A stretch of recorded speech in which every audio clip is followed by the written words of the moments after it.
Allahu Akbar, Allahu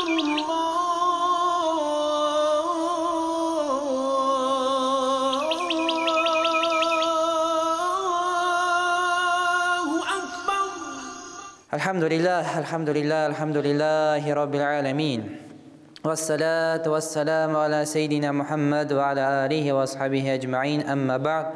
Ushbu dunyolarni yo'qdan bor qilib, bizlarni shunday ko'rkam ravishda yaratgan, har doim o'zining iksiz cheksiz ne'matlari bilan ne'matlantirib turuvchi Janobi Haq Alloh subhanahu va taolaga iksiz cheksiz hamd sanalarimiz, shukronalarimiz bo'lsa yarar edi.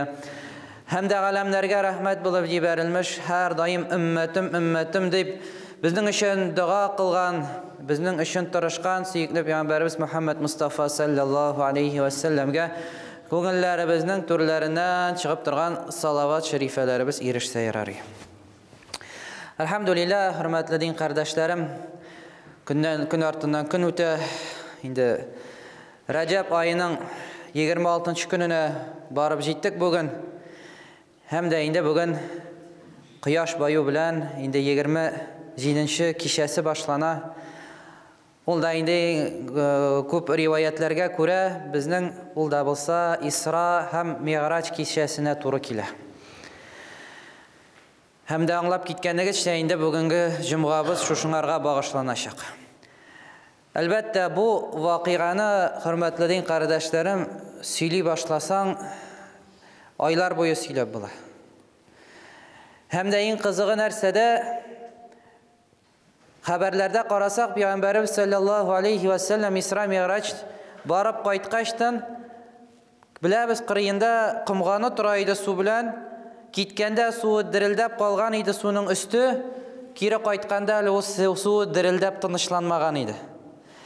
Boshqa bir hadisda narsa deb keltirilib, Peygamberimiz sallallohu alayhi va sallam chiqqanda bir og'achning butog'ina sholmasi bilan tiyib, butoq tirbala boshlaydi. Kira aylanib qaytqashdan ul butoq hamon tirbalib turaydi deb keltirildi. Ya'ni shunday qisqa zaman ichida Payg'ambarimiz sallallohu alayhi va sallam nelar ko'rib qayta. Hali men bunda söylaganda da bir yartishar soat buni söyleyim sizga jumg'ada. Ana da qisqa-qisqagina üstün bugun söylenecek. Aytganimcha oylar bo'yi söylana turgan voqea Payg'ambarimiz sallallohu alayhi va sallam bir qisqa vaqt içerisinde mana endi o'tab qayta. Bu eng muhim masalalarning birisi. Dinimizning kulminatsiyasi deyip de bular alimlar aytadi. Ya'ni payg'ambarlikning shurining eng buyuk mo'jizalarga xos bo'lgan bir voqealar. Eng ko'p ko'rilgan aybirlar, eng buyuk berilgan bo'laklar, namozi bo'lsin, oyatlar, xabarlar, cennet bilan cehennemnin kurunu meseleleri, andağı bulgan haller, cezalar, Allah Teala bilan kuruşuğu vakiaları, yani bu şınap da dinimizde en büyük bir vakıa. Hem de Peygamberimiz sallallahu aleyhi ve sellem'nin en büyük bir bulağı. Başka hiçbir peygamberge verilmegen, hiçbir peygamber bana layık bulmagan. Biz şunday peygamberning bir ümmeti. Şuna nindi ümmetde ekanimizni qadrin bilik. Peygamberimiz sallallohu alayhi vasallam endi bu xabarlarga bir rivoyatlar, turli rivoyatlar keltiriladi. Amma eng ustun rivoyatlar deb qabul etilaturgan Rajab oyining 27-kechasida bo'la. Qaygı yıllarından sınbılar. Yani Peygamberimiz sallallahu aleyhi ve sellem qaygı yılı 10. yıl biliriz. Peygamberimizin 10. yılında, peygamberlik yılında, yani 50 yaşında bula. Kimde yuğalta? Bizim abisinin Abu Talib'ni yuğalta. Ulu yardımcısı qırıyında bulup duratırgan. Tergiş bulup duratırgan. Indi ana ziyandan saklap turuşu, abruylu, öz halkı arasında bulgan abisi vafat bula. Hadice anamız radiyallahu anha vefat bula. Peygamberimiz sallallahu aleyhi ve sellem'nin halal cüfeti. Köpkine yardım ko'rsatgan mal hamda maddi yoqdan, ruhiy yoqdan Peygamberimizni her vaqt ustga ko'tarib turadigan yordamchil bo'lgan buyuk bir onamiz. Hadice anamız radiyallahu anha vefat bula. Аннан соңра инде Пәйгамбәрбез саллаллаһу алейхи вәсәлләмнең ярдәмчеләре әзәйгәнен күреп мөшрикләрне эшлиләр. Инде бойкот еллары башлана. Мөселманнарның шул хәтлек ачлыкка ирешә торган чорлары яфраклар ашый торган чорга җитәләр. Ягъни шушы бер-бер артлып алган вакыйгалар кайгы елында дип китерелә, һәм дә менә шушы кайгы еллары үткәннән соң Пәйгамбәрбез саллаллаһу алейхи вәсәлләмне бер тынычландырыр өчен, шатландырыр өчен, шушы бөек бүләкләр өчен Аллаһ Тәгалә насыйп итә Пәйгамбәрбез саллаллаһу алейхи вәсәлләмгә Исра һәм Миғраҗ кылырга. Исра сүрәсендә Аллаһ Субхана ва Тәгалә башыннан ук беренче аятында әйтә, моның хакында хәбәр бирә безгә.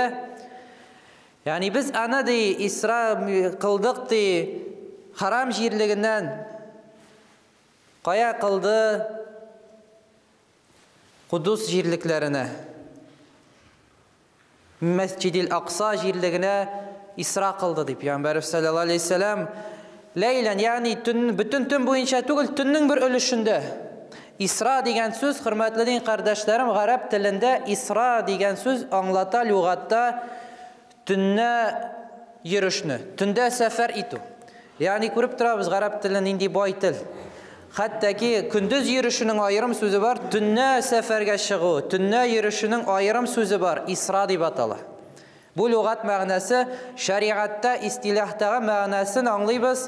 Шушы Пәйгамбәрбез саллаллаһу алейхи вәсәлләмнең инде харам җирлегеннән Мәсҗидул Акса җирлегенә барышы, шушы буракка атланып барышы.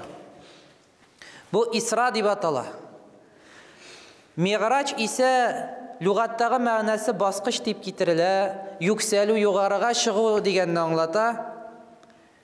Шариатта исә Миғраҗ, инде беләбез Пәйгамбәрбез саллаллаһу алейхи вәсәлләмнең күкләрдән күтәрелеше, 7 күккә ашуы, шулай ук Бәйтул Маъмур, Сидратул Мунтаһаядан соң инде Аллаһ Тәгалә белән Аллаһ Тәгаләнең дидар шәрифләрен күрү вакыйгалары. Миғраҗ дигәндә эченә дә Исра да алына. Ягъни Миғраҗ дип сөйләгәндә Исра, Миғраҗ һәр вакыт бергә килеп сөйләнә торган вакыйгалардан. Шушылай итеп, инде һәм дә нуктасын аңлап китәргә кирәк, бу җан белән һәм дә рух белән кылынган гамәл. Ягъни бу төшендә генә бер төш күреп кенә түгел, рух белән йөреп кайтуы түгел, Пәйгамбәрбез саллаллаһу алейхи вәсәлләмнең һәм дә бәдәне белән, һәм дә җаны белән Исра ва Миғраҗ кылына. Моның аңлама ахырдан киләчәк, чөнки инде Әбу Җәһилнең буңарга каршы әйтүләре, көлүләре, фәләннәре каян барлыкка килә. Пәйгамбәрбез әйткән булса, төшемдә күреп йөреп кайттым. Яра төшендә теләнсә күрә аласың дип бәйләнеп тә тормаслар иде. Ни өчен бәйләнәләр? Чөнки әйтә, ул җаны белән, тәне белән барып кайтканын әйтә, һәм дә кыска заманда икәнлеген. Моны ахырдан аңлыйчакбыз. Шуңа җан һәм дә тән белән Пәйгамбәрбез саллаллаһу алейхи вәсәлләм Исра ва Миғраҗ вакыйгасын үти. Бу вакыйганың башлануы ике төрле риваят китерелә. Берсе Пәйгамбәрбез саллаллаһу алейхи вәсәлләм Кәбатулланың эчендә, Кәбатулланың Хәтим дигән җирлеге, менә бу түгәрәкләнеп тора торган җирлегендә ятып тора дип китерелә бер хәбәрдә. Икенче хәбәрдә абыйсының Абу Талибның кызы Уммул Хани бинти Абу Талибның өендә булганы дип дә хәбәр китерелә. Икесе дә бар хәбәрнең. Шулай итеп, ягъни Абу Талибның кызының өе дә кырыенда, Кәбатулладан җирак түгел, хәзерге мәчетнең, менә бу төзелгән мәчетнең эчендә аның урнашкан бинасы, булырга тиеш аның урнашкан җире. Шуңа күрә бу да Мәсҗидул Харам җирлегенә керә торган җир. Аятта да шуңа килә, икесе дә туры килә аятка. Минал Мәсҗидил Харами, ягъни харам җирлегеннән алдык дигәнгә. Пәйгамбәр саллаллаһу алейхи вәсәлләм яткан була, һәм дә инде хәбәр ишетә, Җәбраил алейһиссәламның сүзләре килә, тургызыгыз аны дип. Килде 3 фәрештә дип хәбәрдә китерелә. Берсе Җәбраил алейһиссәлам, икенчесе Микаил алейһиссәлам, ул инде буракны тотып торучылардан була.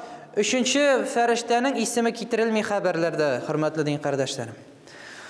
Бурак китерелә, бурак дигән хайван, инде бу шундый хас булган хайван, бу вакыйгага, бу инде җәннәт хайваннарыннан, канатлы була, инде Пәйгамбәрбез саллаллаһу алейхи вәсәлләмнең хәбәреннән китерелә, моңарга кадәр мондый матур мәхлукат күргәнем юк иде дип китерелә.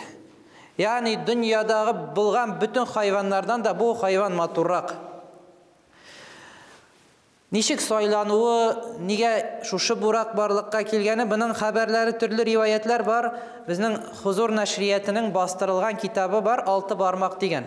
Пәйгамбәрбез саллаллаһу алейхи вәсәлләмнең сирасыннан яхшы бер китап. Аны инде мин узган елларны сөйләгән, иманда бу Миғраҗка багышланган 100дән артык бит язылган. Шуңа күрә моны һәрберегез укып чыгарга тырышыгыз. Ул китап теге татарчаны бик яхшы аңлаган кешеләр өчен русча бастырылган, яме? Рус телендә бастырылган, ул шуңа күрә җайлы гына укый аласыз. Аяк китабы калын, әмма бик күркәм анда язылган, бик нечкә мәсьәләләр аңлатылып кителә. Шуңа күрә урысча яхшылап итеп укый аласыз иншалла. Һәм дә Пәйгамбәрбез саллаллаһу алейхи вәсәлләм шушы буракка атлана. Мин инде өстен китәм, хөрмәтле җәмәгать, күбрәк ахырын сөйләп китәсем килә. Чөнки анда мөгъҗизаларның барлыкка килүен һәм дә Пәйгамбәрбез саллаллаһу алейхи вәсәлләм раслануы килә, дәлилләр килә, кешеләр ышансын дип. Вакыйгаларны өстен генә үтәм, узган елларны мин сезгә буларны җомгаларда сөйләгән идем. Кабатлауда әлбәттә хәер бар, кабатлаган сайын яхшырак кирип утыра үзебезгә. Һәм дә бу хәлләр мөгъҗизалар белән баглы, без буңарга ышанырга тиеш. Исраны инкар иткән кеше, хөрмәтле кардәшләрем, диннән чыга.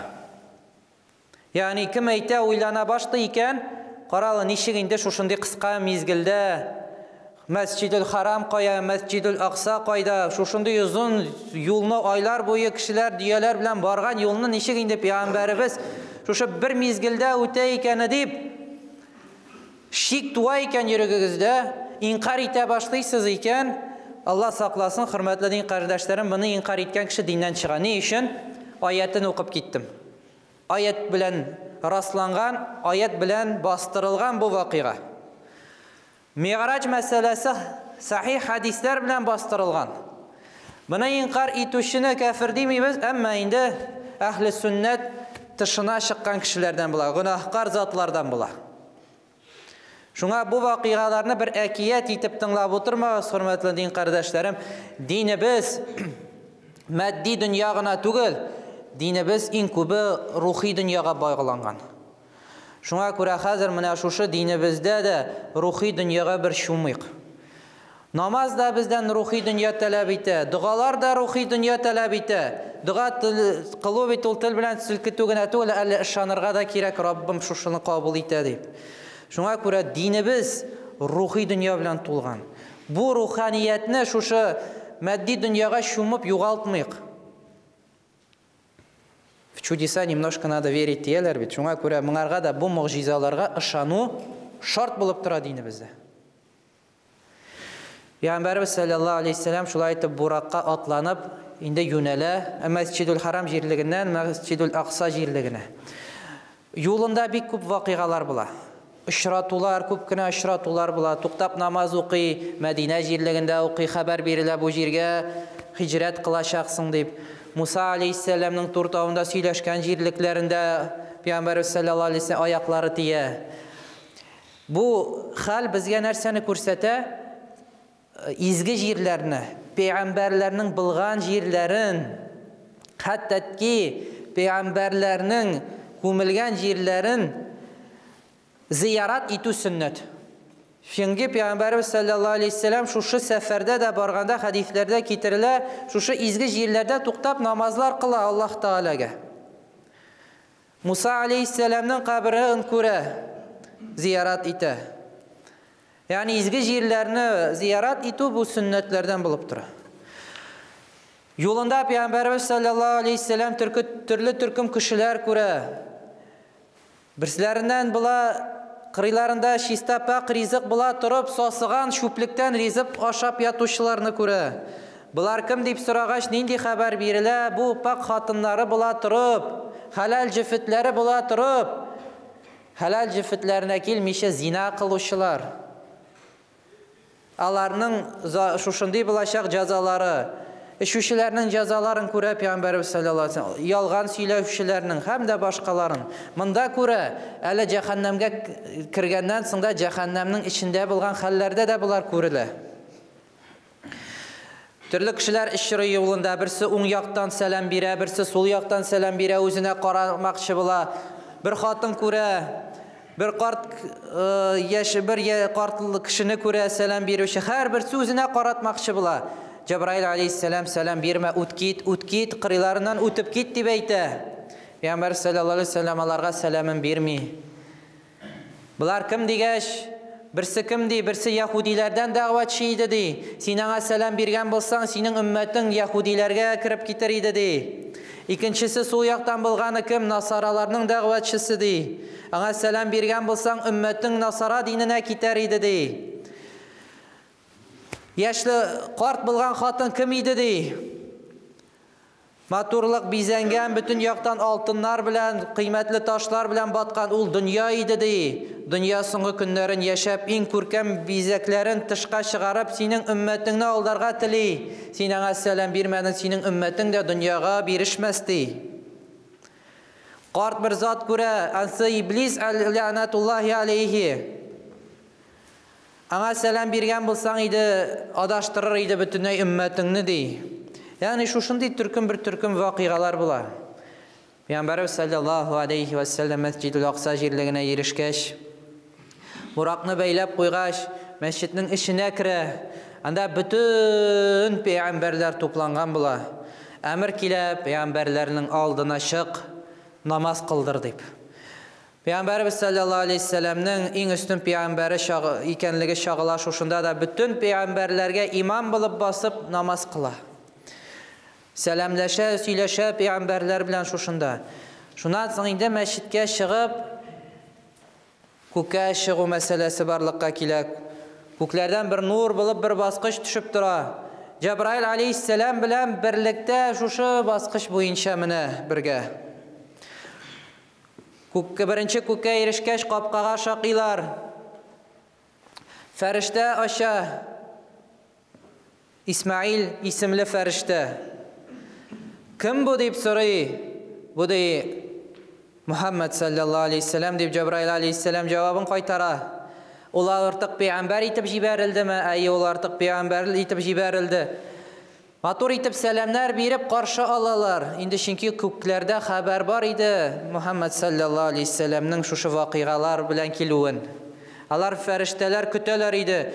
Çünki köpkine eserlerde kursek hayvanat dünyası bulsun, ferişteler dünyası bulsun. Her birisi Peygamberimiz sallallahu aleyhi ve sellem'ni yarataydı. Her birisi küteydi Peygamberimiz sallallahu aleyhi ve sellem'ni kiluun kururga tililleri. Her birisi. Biz tiliybiz mi yok mu Peygamberimiz sallallahu aleyhi ve sellem'ni kururga? Dualar kılabız mı yok mu tüşübüzde Peygamberimiz sallallahu aleyhi ve sellem'ni kururga deyip. Kıyamet gününde kuruşurga tiliybiz mi yok mu Peygamberimiz sallallahu aleyhi ve sellem bilen? Elbette tilik her birimiz.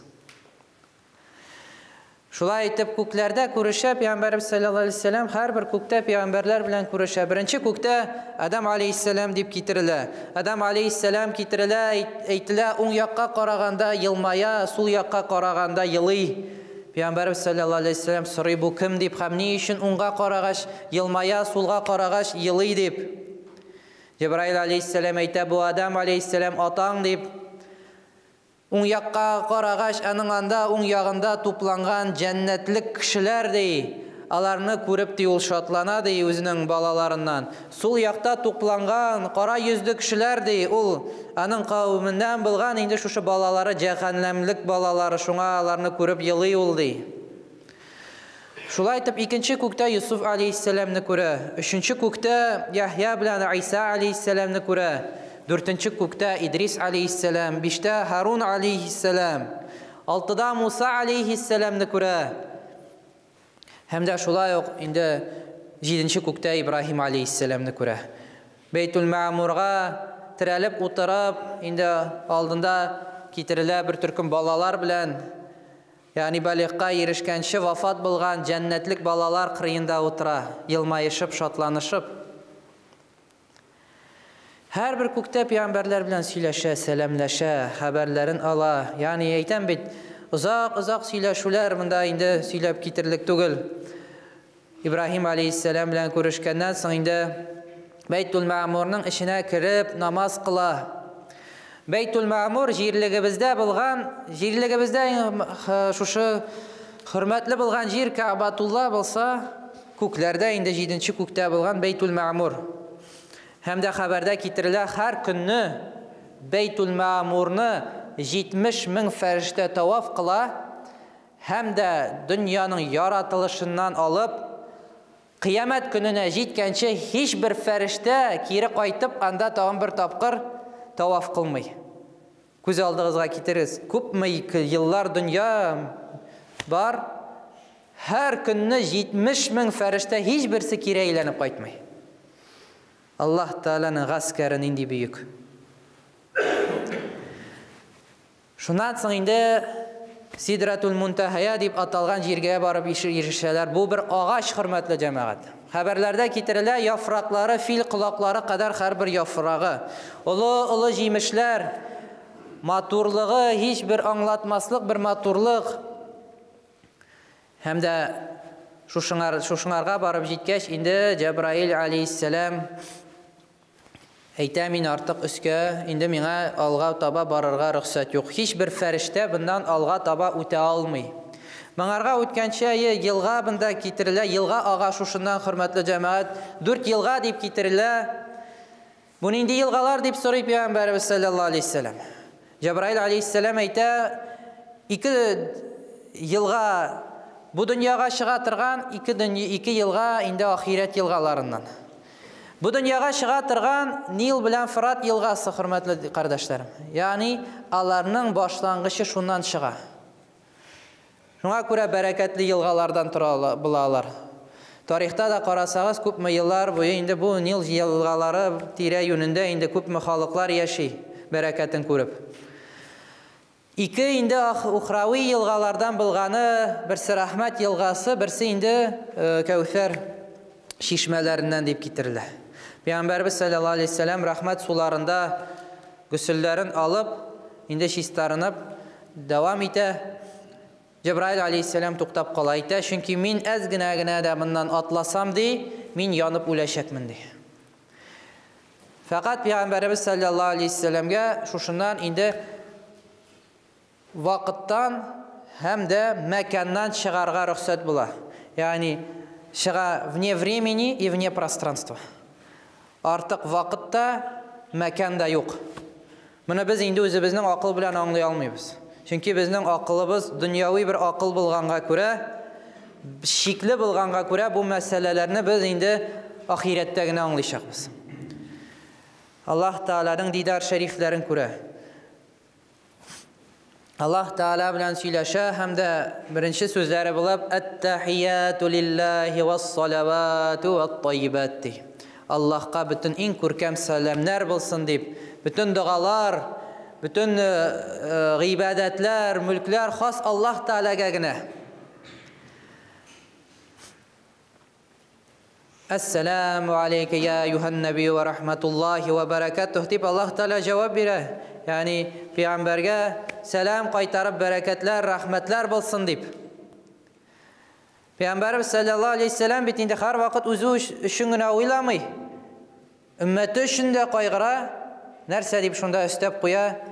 Ассаламу алейна ва аля ибадиллахи ссалихин. Сәламнар булсын миңа һәм дә салих булган гыйбадат кылучыларга, өммәте өчен дә өстәп куя.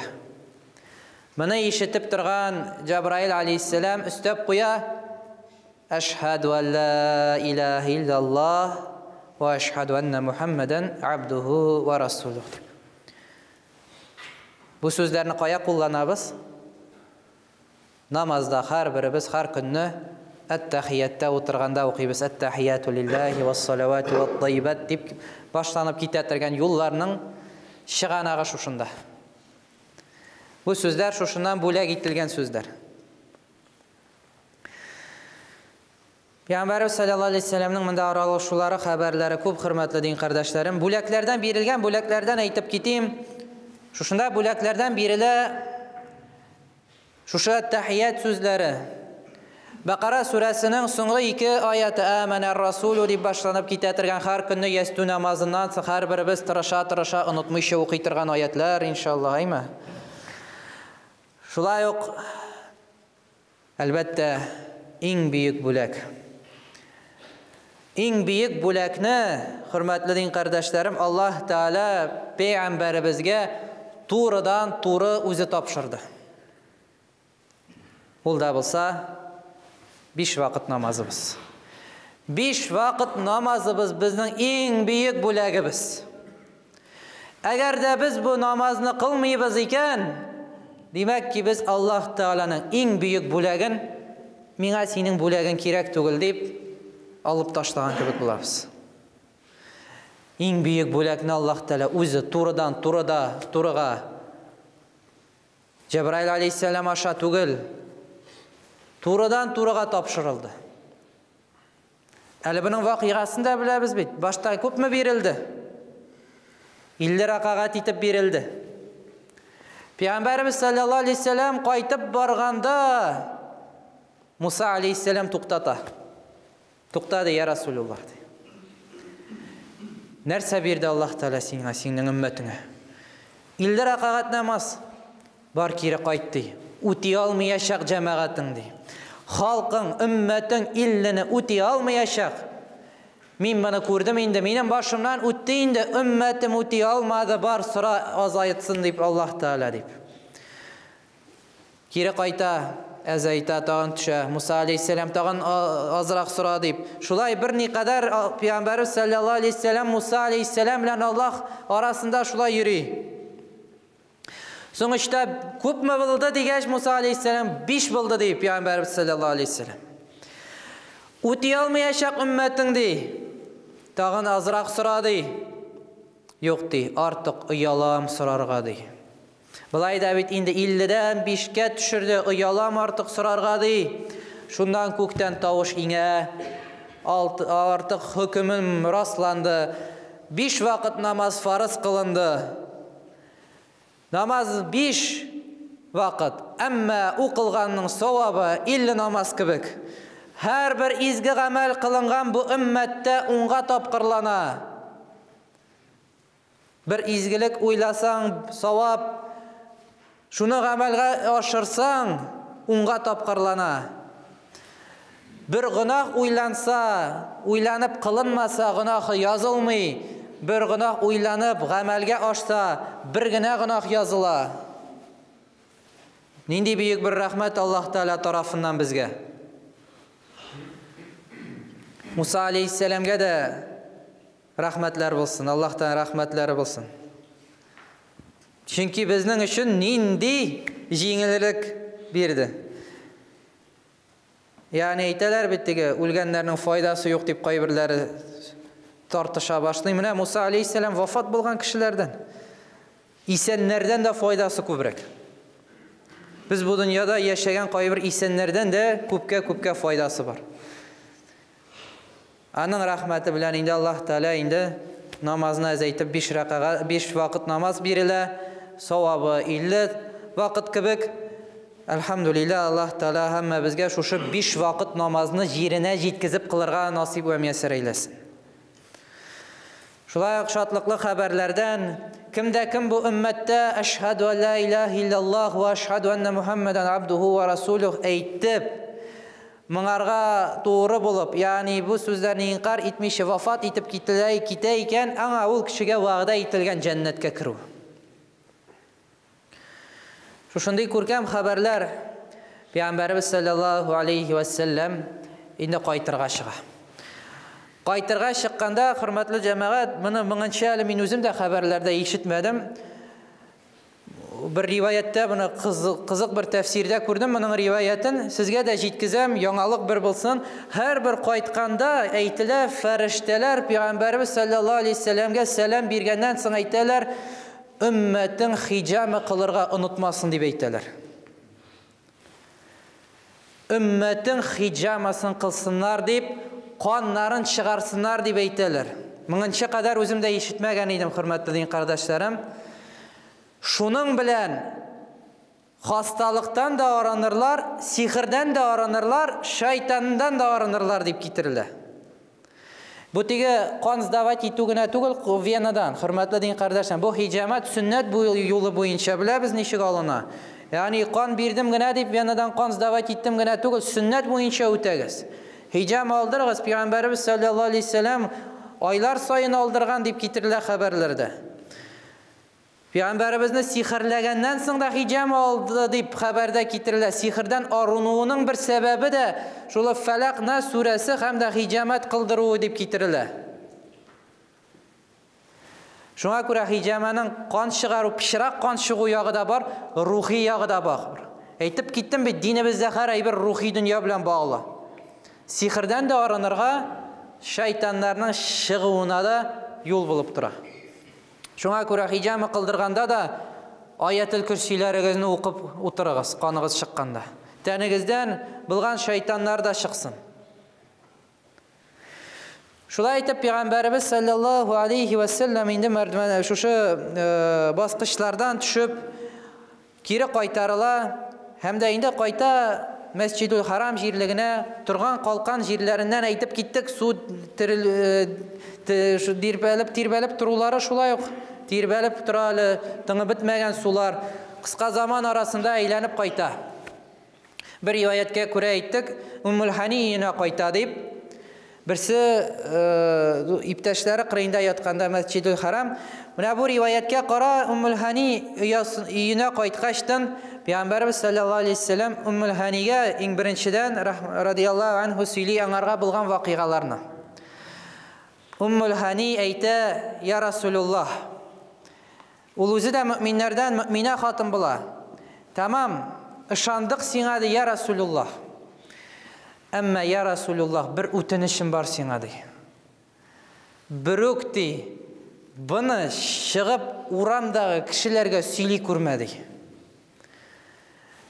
Былай da senden küleler bitinde. Былай da seni türlü sözler bilen mıskıl iteler. İşmasam şuşunu шығып söylemedi. Ya Resulullah di. Peygamberimiz sallallahu aleyhi ve sellem'in şapanından tutup da kala tartta söylemedi. Peygamberimiz sallallahu aleyhi ve sellem şapanını tartıp alıp kolundan yok di. Emir itildi söylerge di. Çığa söylerge. Peygamberimiz sallallahu aleyhi ve sellem Ka'batullah'ın kırıyına kelip otura. Nişik söyleyeyim miken, kişilerge jetkizeyim miken deb oylab otura. Şol vakitte kim kele? Abu Cahil kelip otura. Abu Cahil yılmayıp kına nerse var, nerse yok. Nindi haberlerin var. Külmekşi bulay. Ya her günde Peygamber sallallahu aleyhi ve sellem ayetler inip tura, bir haberler kelip tura bitinde. Ya bugün nerse söyleysin indi, eyde söyle indi bir nerse dey. Külmekşi bulay Peygamber sallallahu aleyhi ve sellem'den. Söyle indi, eyde. Hele bilmey bit bundan indi vakigalar bulganım. Bunda bit hele söylerge. Hele haberi yok, nusri. Söyle indi dey, nerse var. Peygamber sallallahu aleyhi ve sellem söyley başlay. Mine barıp qayttım hele. Mescid-ül Aqsa jirligine barıp qayttım. Abu Cahil, ya bu kişi içinde bir yürüp qayttın mı dey. Ya barıp qayttım, bulay buldu, bulay. Tukta dey. İçinde şatlık deginin. Şatlığı qaya sıyırga bilmey, tukta dey. İçinden oylay. Hazır bir tukta kişilerge barıp söylesem mini.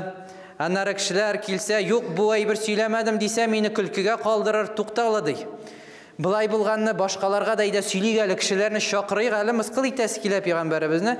Kişilerini jiyik da kişiler aldığında söylersin dey. Peygamber sallallahu aleyhi ve sellem şul kirek bitinde. Aptırab oturaydı nişik kişilerge jetkizirmin deyip. Oңайлы ne? Yarar ayda jidi kişilerini söyleyeyim dey. Kişi Toplangandan soň piyaniminde sahabeler de bula arasında şu müşrikler de toplanalar, köp kişi toplana. Peygamberimiz sallallahu aleyhi ve sellem bilgan vakigalarını beyne söyley başlay. Söyle bitire şu İsra vakigasın. Yani hali köklerge aşkanın, cennet cehennemni көрgenin, Allah Teala bilen söyleşkeni söylemey. Şu İsra ölüşüngüne söyley.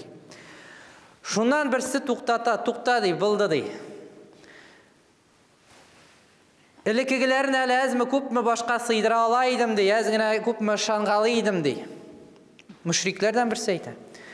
Amma dey biz ay boyu, 2 ay boyu bara turgan sefer diyeler bilen bara turgan Mescid-ül Aqsa yerine bir tün içinde barıp qaytdın deyuğun artık bitti, başıma sıymaydı. Sen en büyük yolgançı deyip Peygamberimiz sallallahu aleyhi ve sellem'e. Ebu Bekir radiyallahu anhu'a şaqıralar. Ebu Bekir radiyallahu anhu'a indi aldan kişi kitken bula. Kilip kireler Peygamberimiz sallallahu aleyhi ve sellem'nin dostuna. Eyteler senin kara dostun, senin Muhammed'in deyip bana indi sallallahu aleyhi ve sellem. Şuşunday eybirler söyleydi. Ebu Bekir radiyallahu anhu nerse dey? Söyledi mi şuşunday eybirdi? Şınap da işittiniz mi dey? Ağzından dey. İşittik dey. Allah sağ ol, dürüst söyledi dey. Hakını söyledi dey. Ebu Bekir radiyallahu anhu, Ebu Bekir as-Siddiq hakını kabul etüşü sadık bulganlığı ismi şuşundan biriyle, hürmetli din kardeşlerim. Şuşu vakigadan sonra as-Siddiq deyip biriyle. Münəşin dost, hürmetli cemaat. Hiç şeyi bilmişi, yaratkan dostu hakkında haber kelgeç nerse dey, ol hak söyledi dey. Bitti. İslam'dağı dostluk. Bizge birer dostumuz haber turunda nerse, birer naşar haber kelse nerse dey, Qara minanın turundan deybirler uylağan idim bit, barıydı әйе şunda eybirler anardı. Әйе şundayrak idi indi ol deybiz. Әлі tekşirmegen, kurmegen, qaramagan, әйе şundayrak idi şul oldu. Şulay aytib Peygamberimiz sallallahu aleyhi ve sellem'e sen yalğançı degençige kadar Ebu Bekir as-Siddiq radiyallahu anhu da kilip irişe, şuşu sözlerini işitkenden soň ağzını yumdy.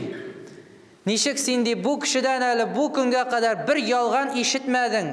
Peygamberimiz sallallahu aleyhi ve sellem amin ikenin bilebez bit, hiçbir yalgan söylemegenen.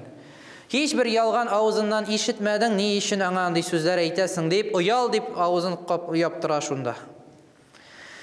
Peygamberimiz sallallahu aleyhi ve sellem'ni tekşirtmek üçün indi şaqırıp ala aralardan bulgan kişilerini, hem de arada bulgan kişilerden Peygamberimiz sallallahu aleyhi ve sellem söylep bire Mescid-ül Aqsa'da bulgan haberlerini, şulay kiletirgen, qaytatirgen karavan, hem de her bir söylegen eybiri hak bula, terezelerin, işiklerin, bulgan ışıkların, qaytkan diyelerden haber bire, hürmetli cemaat, vakit deyten bitmine, bitip kile, şuna göre tiz eyten, bütün söylegen eybiri hak bula.